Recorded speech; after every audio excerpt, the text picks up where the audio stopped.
Election day is behind us, but joining us now to talk about the election and the aftermath and so much more is U.S. Congressman Nathaniel Moran. Congressman Moran ran unopposed to win the first congressional district seat, which includes all or part of 17 counties here in East Texas. And many communities in that district voted for Donald Trump over Vice President Kamala Harris. Congressman Moran, thanks for being here. Congressman Moran, I want to start there. Why do you think that was, and what are you hearing days after from the people that you represent? Without question, I think the overwhelming vote in favor of President Trump was because of the policies. We need to change the policies of the last 4 years that we've seen under the Biden administration. We need to secure our border. We need to cut spending. We need to restore strength in this world. We need to reduce the debt. There is so much that needs to happen, and so quickly, to reverse the travesty of the last 4 years. The people of East Texas knew that needed to happen. They came out with votes across the board to make sure that we sent a signal we want to change in Washington, D.C. In the presidential race, we saw a big shift across the country and big movements in deep blue counties. What is your reaction to the news of Donald Trump's reelection and the president-elect winning the Lone Star State?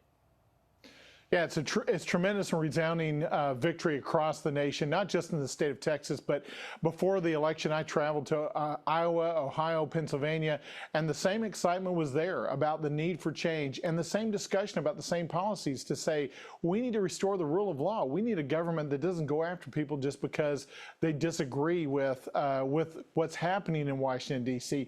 We need strength in the White House. We need real border security and sovereignty along our southern border. Those are things that not just the communities in Texas recognize, but communities across the heartland and on each coast recognized. And Congressman, this will be your first presidential inauguration as Congressman coming up on January 20th. What are you looking forward to? Well, I'm looking forward to celebration of what's to come in the future, looking forward to a restoration of democracy. We need to restore prosperity, liberty, democracy, the rule of law. We need to ensure that this nation turns a corner from what we've seen the past 4 years.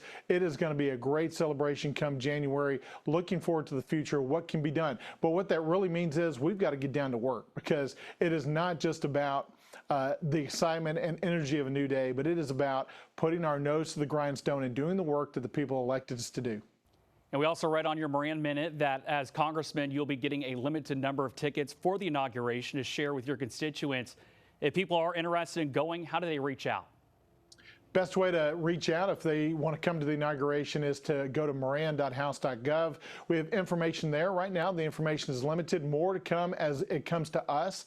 We expect a high volume of requests and a low number of tickets actually available. So unfortunately, we may not be able to meet every request, but we certainly want to make sure that people stay informed and can make their decision about whether or not to come. We'd love for Texas to have a full-out showing at the inauguration, make President Trump feel back at home here in Washington, D.C. And Texas Republicans are celebrating in a big way, not just for the presidential victory, but also for Senator Ted Cruz's victory over Colin Allred. Despite political experts' analysis, Congressman, they were saying this would be a tight race. Cruz won by nearly 1 million votes. Why do you think that drove voters to the polls to re-elect Ted Cruz?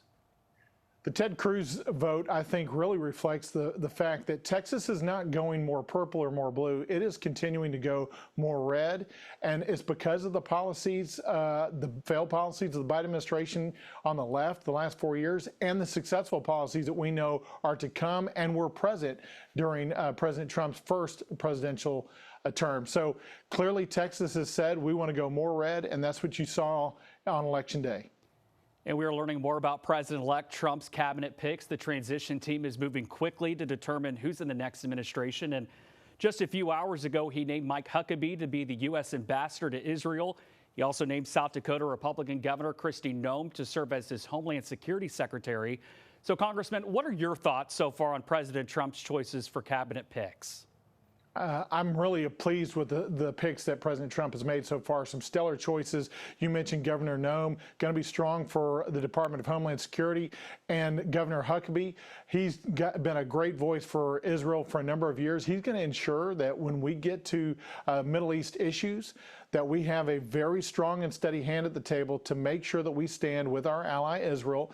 We want peace and stability and prosperity in the Middle East generally for everybody, but that means we got to stand with our ally Israel and to make it known that if there are sides to take, we are on the side of Israel. Meanwhile, Texas Senator John Cornyn is in the headlines. He's one of the 3 lawmakers in the running to replace Senate Majority Leader Mitch McConnell.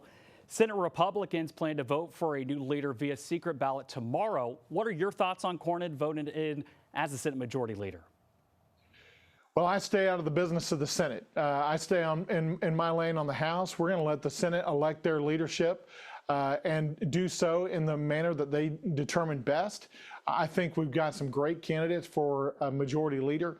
And whoever it is, we on the House side are going to work with them to make sure that we can implement President Trump's policies and to work together, because that's been a problem for the Republicans in the past couple of years is we have not had unity of action. We don't need uniformity of thought, but we certainly need unity of action to push back against the left and the failed policies of the Biden administration.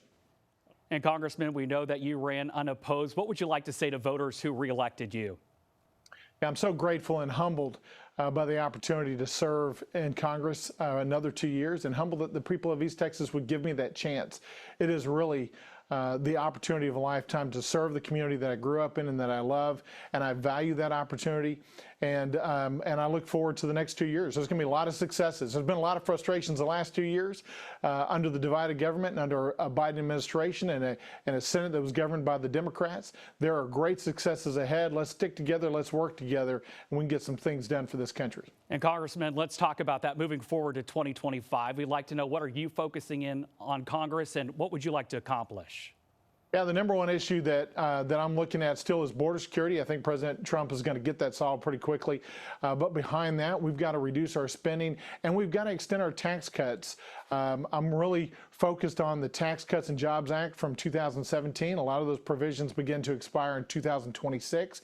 We need to renew those tax cut provisions to ensure that we do not see a tax increase in the next couple of years, but we need to continue to have low taxation, low regulation, restore energy independence, let our oil and gas guys go so that they can be free to continue to research and develop and explore and drill as they need to keep America at the forefront of this world.